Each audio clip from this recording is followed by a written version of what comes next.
copyright every single song. The campfire song. 7:15. We are going live, and we should be live right now. So it says waiting. Whatever. Okay. All right. I think we're live. Okay. I mean, it says waiting, but whatever. Whatever. We're live. Okay. Okay. Wait, sorry. All right, that's fine. What the hell?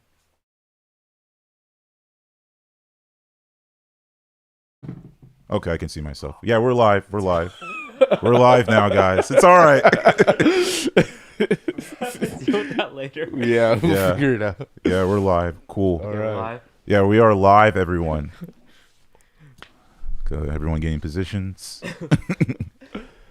Hold on, I can't see myself. Okay. All right. Perfect. Live chat is on there. Okay. I guess we're gonna get this started. Yeah. Let's do it. All right, everybody. So welcome back. We're doing a live review of, Ant-Man and the Quantumania. Yeah. Obviously, if you've seen the thumbnail, you can see we don't really enjoy this movie as much as we thought we would. Joining me for this live is obviously me, Chuku, and OC. And Scott. Yeah. Also, this is like the first time we're actually doing a live stream in person ever. Yes. So there's going to be probably some issues that come about and the things that we need to figure out along the way. So, But hey, we're on the journey. yeah. yeah, perfect. Speaking of journeys, Ant-Man had an interesting journey in this movie. I don't know. I mean, we've talked about it a couple times about the trailer that came out, and I was pretty consistently iffy about it because my whole thing with the trailer was I was hoping that it wasn't going to be just like a CGI fest, because the trailer kind of made it look like it was just going to be a CGI fest. Yeah. And that's what I was a little bit worried about. Yeah. And we got the movie. I mean, one of our friends said the same thing, that they were worried about that. But, like, honestly, the CGI is not the issue. You know? That's not what I'm... Well, what were you going to say? I mean, with the CGI, if I do have to give a gripe with the CGI, I feel like I was watching Spy Kids 3. That's the thing. It's not that the CGI itself is bad or is a problem. I think that the issue is that instead of giving us a good story, they put so much effort and emphasis on creating a world that was a lot of like bubblegum, like just colors and flavor without any substance. OC just hates positivity. That's what it sounds like to me. No, I don't. That's not what I'm saying. I think that, but yeah, like what you said, it was very much just like a, hey, look at the pretty colors, instead of, hey, we have something like really important or interesting to share in this film. I personally think with the story, I think the problem is that they seem like they were trying to do too many stuff, right? Because we have obviously the intro to our villain, which is Kane. So they had to introduce Kane. They had this story plot with the whole resistance going on with his daughter. So they had that element. Then we have the quantum world itself. So I felt like there was too much that they were trying to do, and then there could have been a way to do it cohesively. But I guess to me, it just didn't feel like it was focused. It was just like, oh yeah, we need to give Ant-Man an arc. I'm going to be honest. I'm tired of that excuse. Maybe it's true, but it seems like every movie somewhat does a lot. But some movies can do it and others can't. Yeah, I agree. And I think that for this movie, it's not that they try to do a lot. It's more so that their execution of it was just very poor all around. Yeah. Of course, it probably was a cause or like a factor for sure, because they spread themselves too thin. But not even a single storyline, in my opinion, other than Kang, was interesting. I agree. 100% agree with you. In fact, I feel like the Kane stuff, I feel like it was, to me, overly built up. Like in this whole movie, they're like, oh, what happened? They always will say he every scene. We're like, okay, we know it's freaking Kane. Just get to the point. So I feel like it was overly built up. And then when we get to it, it was just sort of, to some degree, unsatisfying, because like it was so vague it was like so vague about what's going on, what's his whole, and like why he was banished, all that stuff, to the point where it's just like you couldn't really, you get him, but it was like we couldn't really feel it even more. So yeah, Kang was the best part of this movie, but it still was not that great. yeah, Yeah. Like his performance was amazing, but the story itself, like they just left so many questions. Like why did he do what he did? Why did he get banished? They There's left so a many lot of questions, but they also didn't. The story didn't allow him to go as far as I think that they should have. Yeah. With King, because he's supposed to be set up to be the next big bad guy. First time we see Thanos, not the first time we see him, but like in Infinity War, at the beginning of Infinity War, Thanos takes out the Hulk, like the biggest asset that the Avengers have. Yeah. Like easily.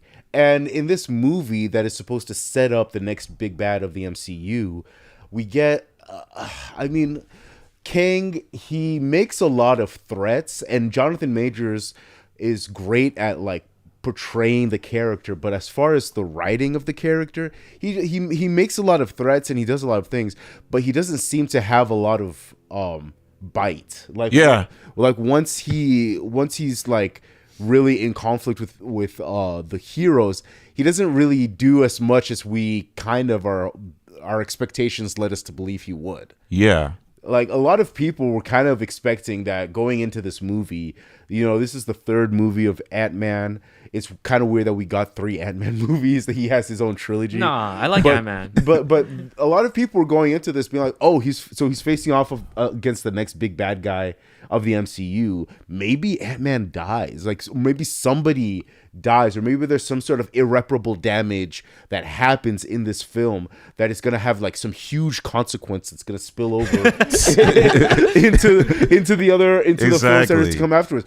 But we get to the end of the film and he just has a cut above his eye. Like he doesn't have, there's nothing wrong with any of, like they all kind of get off scot-free. Scot-free, no pun intended. Yeah. They all get off scot-free. I was talking about there's a scene where Kang is threatening Cassie to get Scott to do what he wants. Yeah. And I thought that was a big missed opportunity for the movie, because we have this moment where Kang is basically levitating Cassie and Scott's like, let her go.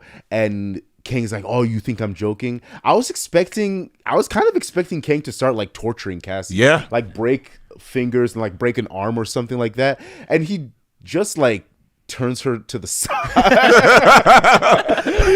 Turns her to the side. And then that's enough to make Scott go like, okay, I'll do whatever you want. Just don't turn her to her side. She has motion sickness. That's what's going on. Well, to be fair, Yeah. he was like squeezing a bit harder and harder, But they didn't show anything. I think she was like have, squealing more. that would have been a perfect opportunity to show the audience how ruthless this character is. Yeah. Yes. That would have been great. But you have to think of it from the narrative standpoint, and if they completely disable Cassie at that point, she can't later do stuff, should she be doing stuff? I think I guess she has a suit now, but like realistically, this also gets to another issue that we've talked about with Marvel recently. It's like, should Cassie really be doing a lot of stuff in light of the fact that we were coming from a world of super soldiers and assassins and all these things? I was gonna add that I still think they could have done maybe like, I don't know, like maybe make her bleed or something like that. Something where it's like we could see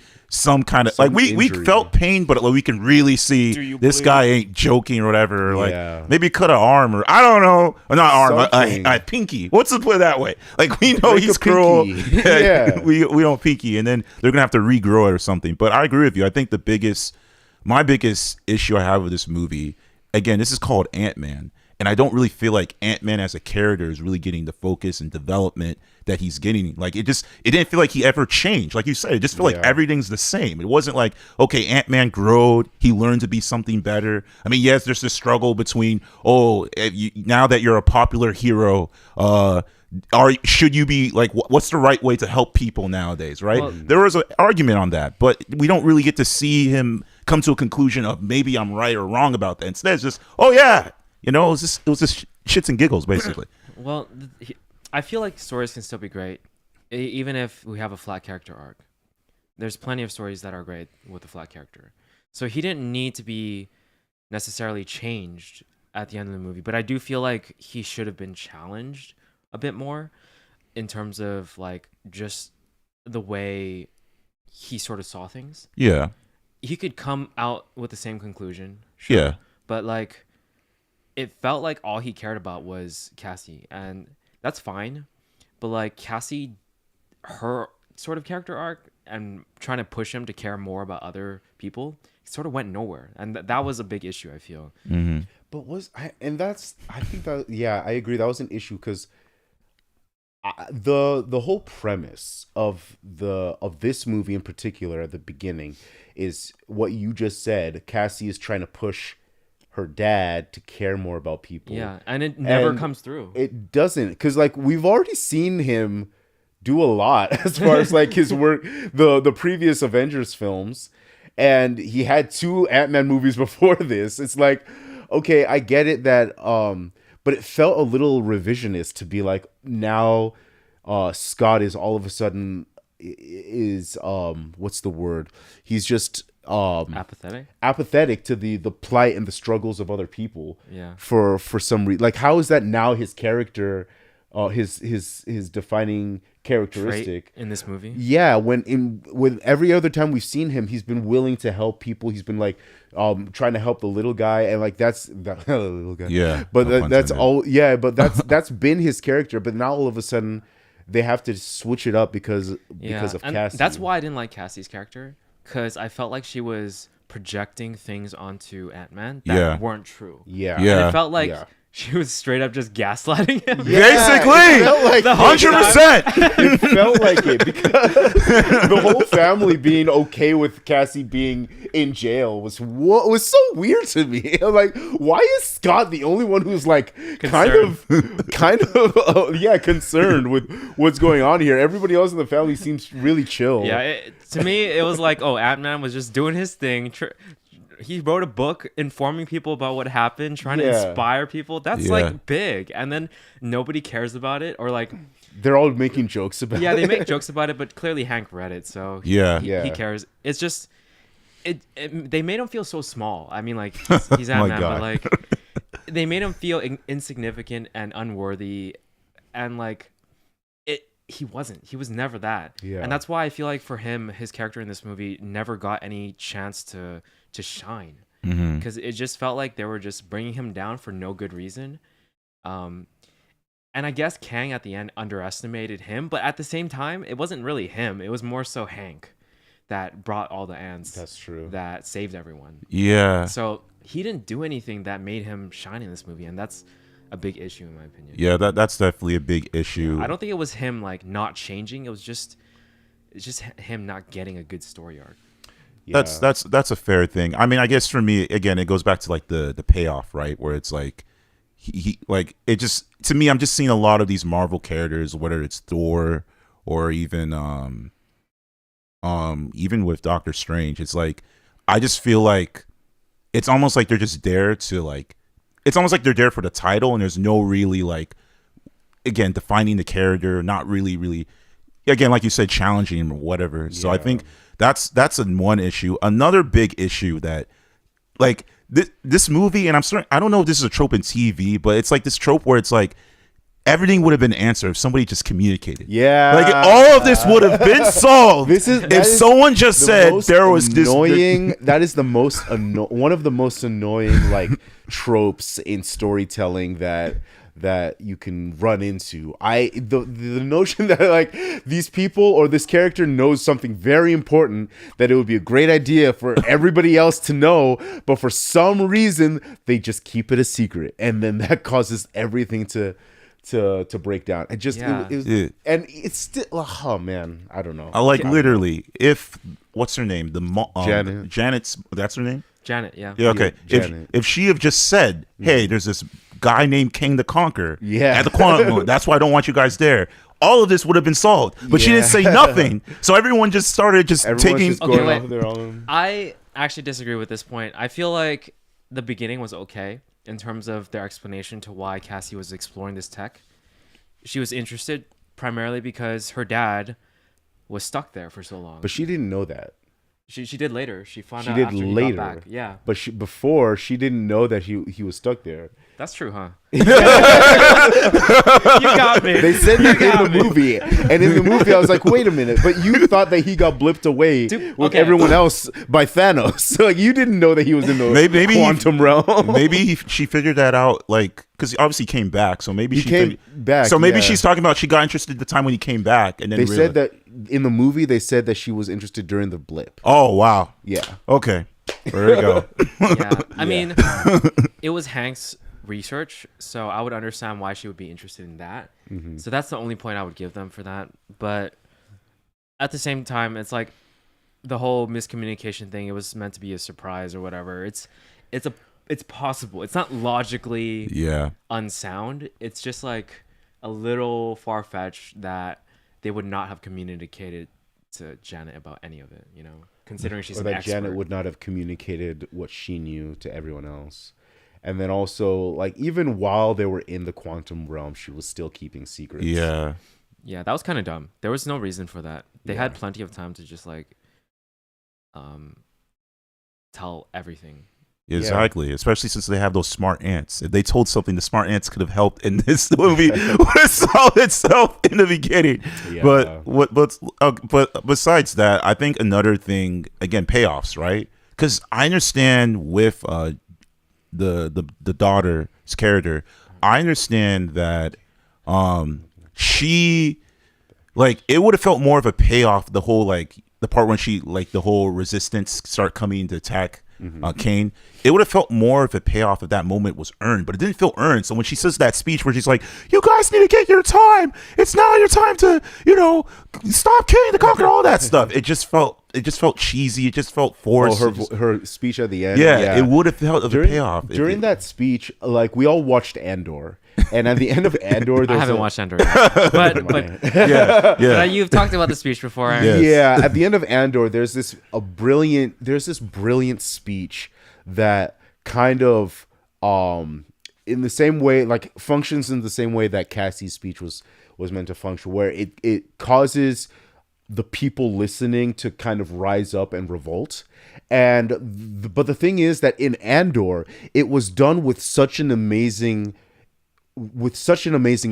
payoff. Like, it was at this pivotal point, and there was a lot there was a lot of planning that went into it, and it worked beautifully with the narrative and the writing that they had already established. Here it was just like, okay, we need this character to do something in this moment, and it just came off as weak. Because the thing is, Cassie had no true relationship with those people. Yeah, that's true. And those people, we didn't even really see much of what they went through. Exactly. We saw them get attacked, but like everyone got attacked at that time. Yeah. And at that moment, we only cared about Ant-Man and Cassie, probably, because it's like one of those things. Because like in that, I brought it up. We saw it with one of our friends who I talked to this about. But have any of you guys played God of War? No.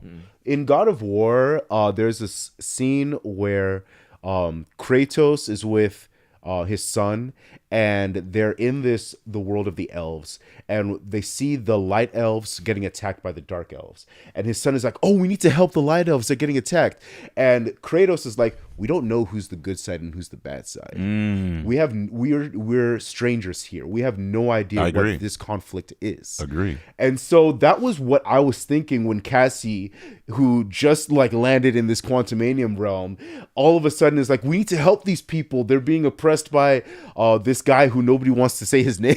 And I'm just like, Cassie, you don't know these people. Like, you have no idea what this conflict is, and you're just gung-ho jumping into we need to help them, and being disappointed in your father that he's kind of being a little hesitant to help these people. Like, come on, that was so cringy. I don't know. It's just like, I didn't like that. I didn't like it. Yeah, it was like, you have moments like that, and then like even the whole ants when they were able to come, right, where it was like, oh, I secretly was trying to call these ants the whole time, or no, they were contacting him the whole time, Yeah. which it was BS. And They put it. they spent 1,000 years developing technology in one day.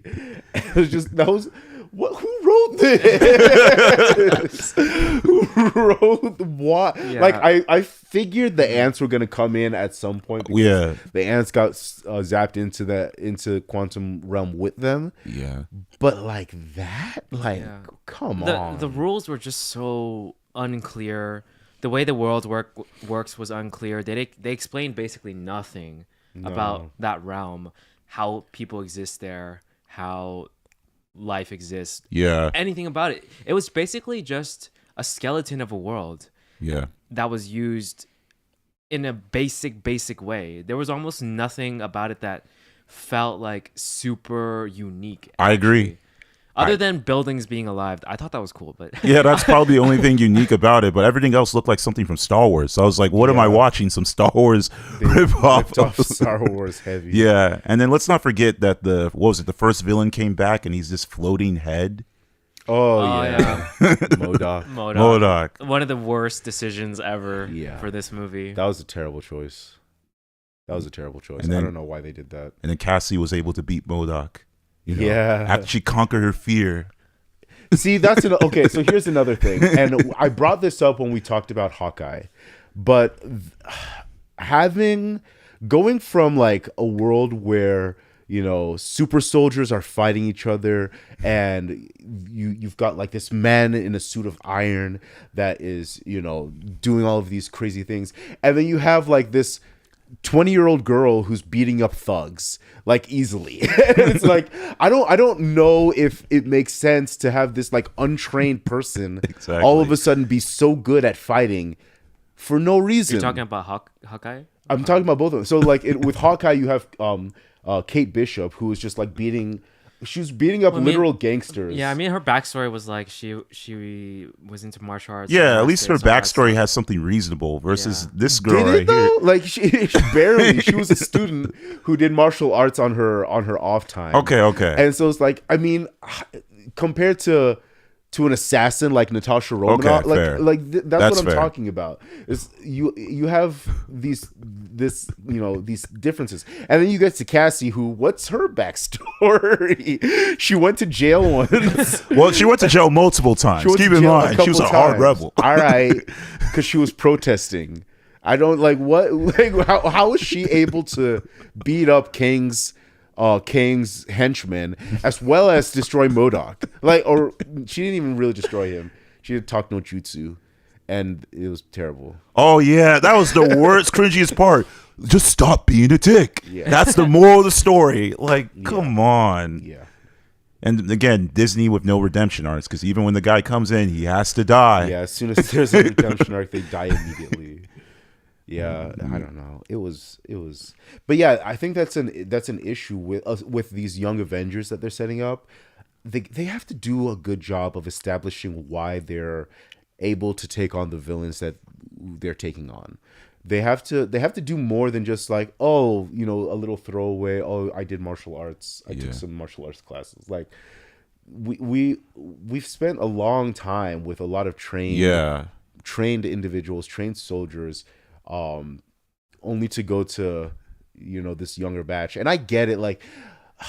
I grew up watching Teen Titans. Like I love that whole young superhero fighting aesthetic. But I feel like in this world, you can't just go from one extreme to another without explaining it or having some sort of something to tie it together, because we can't be in a world where.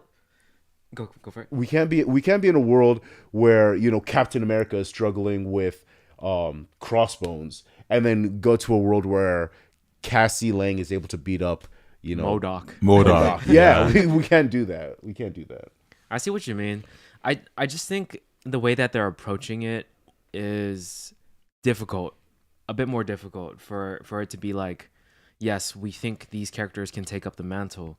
Because they're doing it in sort of a way that's like almost we see the main character that we like and that we've known for a while, and now all of a sudden this other person's there who is clearly a lot more incompetent, somewhat being trained, not really, and now we're expecting them to somehow be as good as the original, you know? Yeah. I think it's Or like taking up their mantle, and we don't have that relationship with them. Versus like if they were to do something else where we see the young person first, they establish their story, we go through like more time with them. It I might think- be more believable that way. I just want to see a bit of struggle, and I want to see it earned. I agree. I want the. I don't want them to just be easily be able to take out 10 different guys. I think it needs to be like almost like an anime, or even like, let's take Avatar for example, where it's like everyone has their own enemy. Like, what if Cassidy had her own like personal enemy that she was struggling with, and then she was able to overcome, versus obviously Mandor or whatever at the end, Modok at the end, kind of a thing. Like, that's what I'm saying. Like, there needs to be that character going through some sort of journey or hardship to become that thing. Something that trains them up, I think, Yeah. to be at that level. Because we can't just start them out and they be that good from the start. It just doesn't. It feels that's cheap.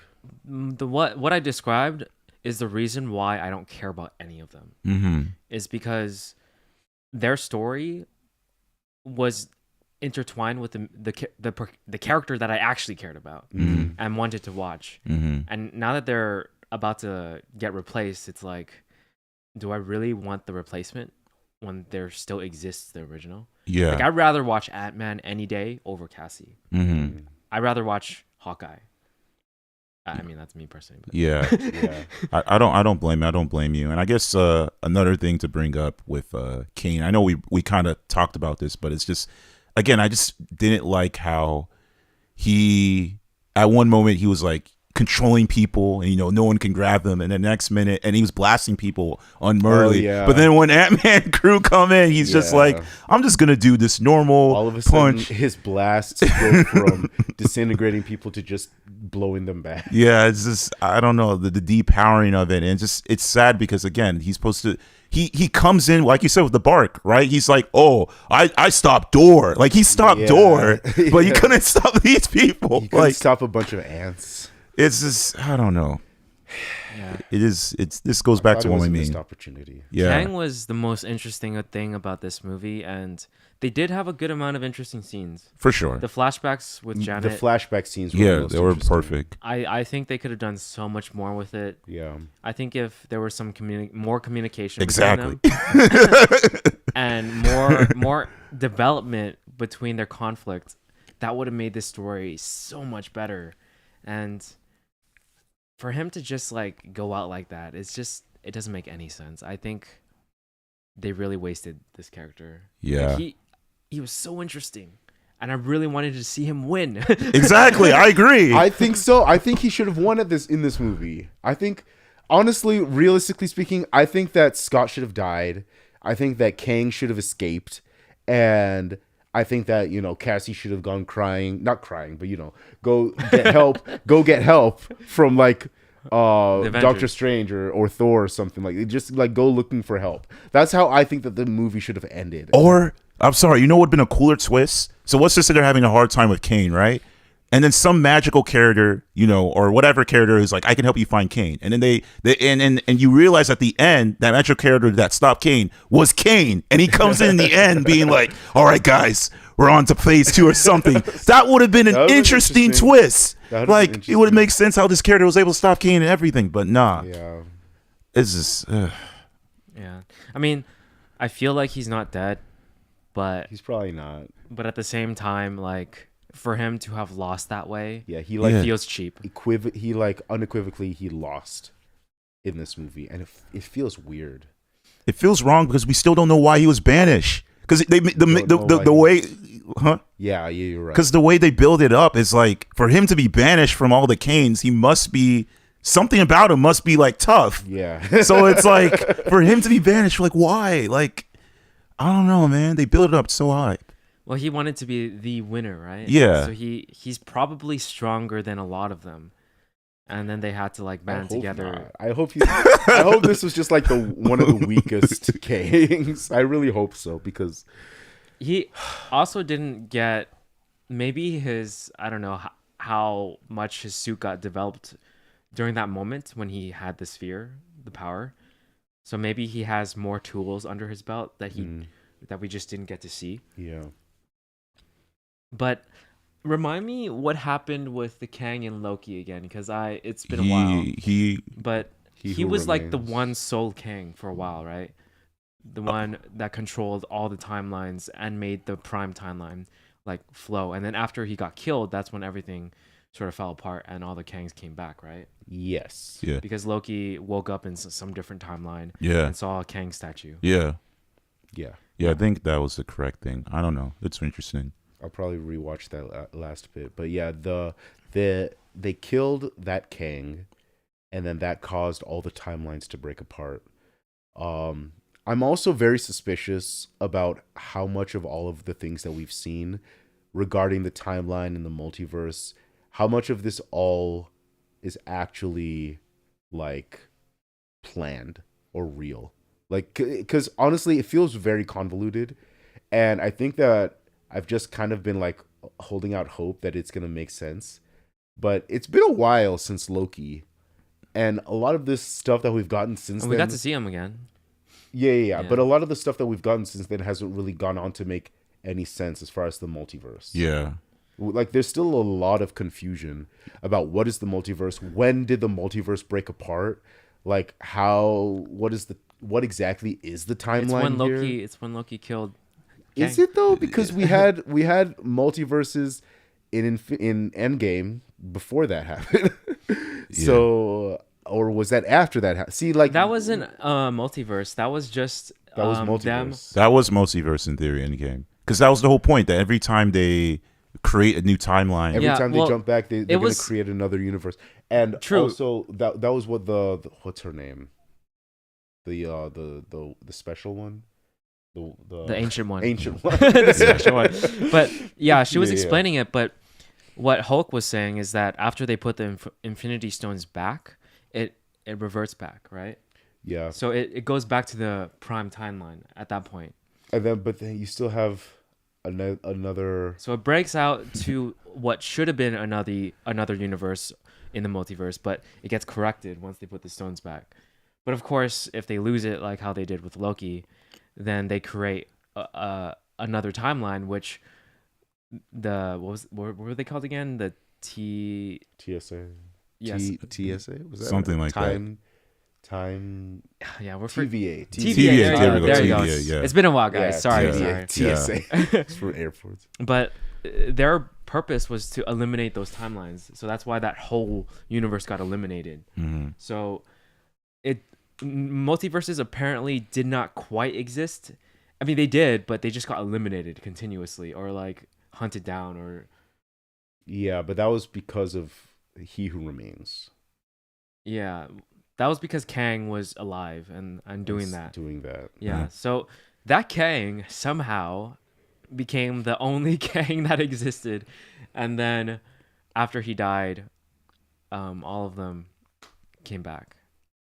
Okay. Yeah. Again, multiverses. I feel like Marvel is confused with multiverse. Every time I hear a movie, there's a multiverse.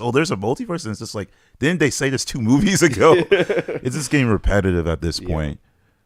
But yeah, I mean, I don't know. I mean, there's just a lot of good. I think again, this movie is disappointing because there is a lot of good things that could have, if it was done right, it would have been an amazing movie. But they just, poor direction. Yeah, poor direction. I'm trying to see if there's anything else that I missed. I mean, to be fair, while watching the movie, there were entertaining moments, but when you look at it from a whole, the story itself is pretty weak. There's just a lot left to be wanted, a lot of questions that are completely unanswered, no real progress towards the greater MCU. It just feels like an empty movie, basically. Entertaining but empty, you know? Yeah, definitely. We did get a end credit scene with the Council of Kangs, which is I like that end credit scene actually. Yeah, that was interesting. There's like a Council of Kangs. There's also a Council of Reed Richards, because he's like supposed to be the smartest person in the world. Are you saying in the MCU or in the comics. in the comics? Okay. Yeah. So the Council of Kings is from the comics. Council of Reed Richards is also a comic thing, but I don't know if they're probably not gonna do that. I don't know what this is one of those things like we kind of hope there's a plan, but the last couple of years has not given us any confidence that there is really a plan happening right now. So I don't know. But then there was another. What was the other end credits scene? I think it was With Loki. With Loki. Yeah, Loki being like, you should be scared of Kang. Yeah, probably. That's probably the original Kang in 2030 something or whatever. Not 30, 3000, whatever the year he's supposed to be alive. Oh, the original one. Oh, Oh, interesting. okay. Yeah, I that's what I'm imagining. But we'll probably get more clues in Loki season 2. Like the one they killed, like they went back in time. No, the first one who discovers multiverses. Oh, Technically, a lot of them did, right? They all discover it like kind of at the same time, but I'm sure that that's like a significant one. Yeah, we need to rewatch that ending episode for Loki. yeah. I feel like that's important for the future storylines. I hope so, because the way it seems like they just seem like they can retcon anything now. It's just like, oh, Kane came from this story. No, the Kane came from that story. It doesn't matter. All Kane's But multi-universe. that's what happens when you do like multiverse and time travel stuff. It's like it's really easy to get sucked into that.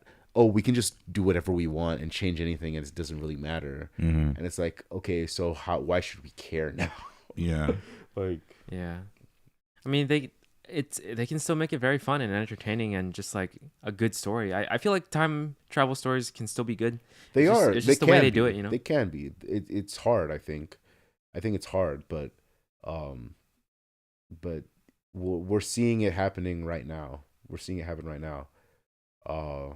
Marvel is definitely in a rut because of this multiversal time travel stuff. And Is it because of that? I feel like it's more so just because they just haven't been trying on their more recent movies. maybe Mm-hmm. it seems like there's no direction, whereas you look back to phase 1 and 2 of Marvel, and it's quite clear that there's a direction. Like phase 1, it's like, oh, they're gonna all meet up. Like that was the thing that everything was leading up to. It was like, oh, all of these different heroes are gonna meet up with each other, and then we get Avengers, and then after that we start getting hints of Thanos. And like phase 2, it's like, there's this clue about the Infinity Stones and this clue about the like it was all building up to something, and you could tell that as you're watching these movies. Like, oh, okay, so we're kind of like building up to like Avengers meet up, and then Infinity Stones, and then Thanos, and then all of that stuff. But now it's like we've gone through. I think there's like, how many projects are there? Like TV shows and movies included in phase 4. Like there was a lot. Was there like 10? Yeah, I mean it's clear what they're doing. They're still Is building it? up the youth, like the young Avengers. Like they're establishing all these characters that are supposed to replace the Avengers. That's one thing that they're doing, but to what end? Like there's no, and we get they're that gonna face Kang is Kang? gonna be like the thing, but it feels think- so, everything feels so disconnected, and like I think the buildup is there, but they're just executing it poorly. Yeah, I agree with Scott. maybe. All right, yeah, I don't know if there's anything else to say for me. Yeah. That's fine. That's fine. To end on a positive note, like there are cool things about this movie. There are things that I feel like I enjoyed. It's just overall as a story, it felt like a missed opportunity. Yeah, I agree. Yeah. 100%. I guess we can read the one comment we had in this thing. This is from Darren. He said, "You guys are good, just a 30-second delay." Okay, that's cool. So that's good to know about that. Yeah. So we're gonna try to do a bit more live streams for a couple of reasons. Number one, trying it seems kind of fun, and hopefully, the more we do this, the more we can actually schedule it ahead of time and try to get some engagement with whoever is watching. So we'll try to do more prompts and things that are like questions for you guys to answer and us responding. And another reason we're doing this is because it's easier on the edits. Yeah. We get it out quicker, and it's just less time spent editing the whole like multicam thing. But yeah, Yeah, want to man. close this off? Yeah, I mean, thank you for watching, everyone. We hope to do this more. Leave comments. Tell us how you like it. If you don't like it, let us know. Feedback. And don't forget to like and subscribe. Peace. Peace.